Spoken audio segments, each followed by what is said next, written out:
So, if the Russian troops didn't get radiation sickness, what did they get? Well, so far, all we have is information from Energodom, which is the Ukrainian nuclear regulator. So, everything I'm telling you here is basically guesses and speculation. So, my best guess is two different things: radiophobia and mass hysteria. Radiophobia is this deep-seated fear of radiation, even when the radiation isn't at harmful levels. According to the regulator, this illness came very quickly and resulted in a riot.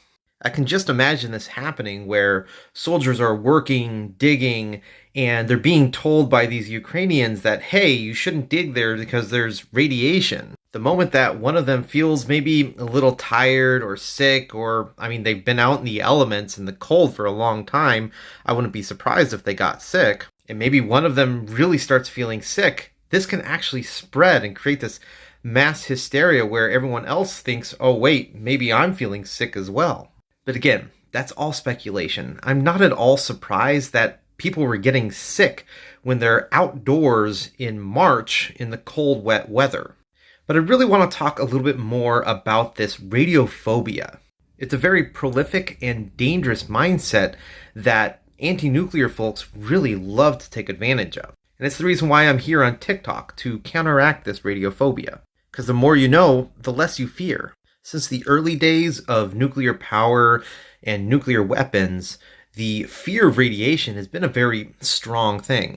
And I don't blame people, because we have had several instances where people have died because of radiation. And nuclear weapons, obviously a lot of people died there, some of them from radiation sickness.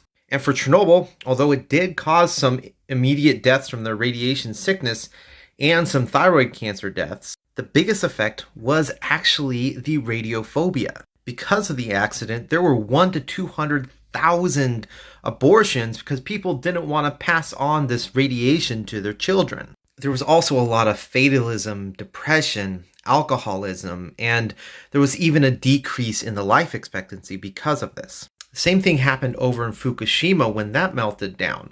There were a lot of mental health effects, but even though there wasn't any radiation effects, there were some deaths that came because of the fear of radiation and relocation of people. Another very hazardous effect of radiophobia is the shutting down of nuclear power plants that's been happening, especially right after Fukushima. These nuclear power plants are for the most part replaced by fossil fuels, which kill people directly, and they emit CO2, which causes global warming. So the understandable fear and anxiety about radiation is usually a lot more hazardous than the radiation itself.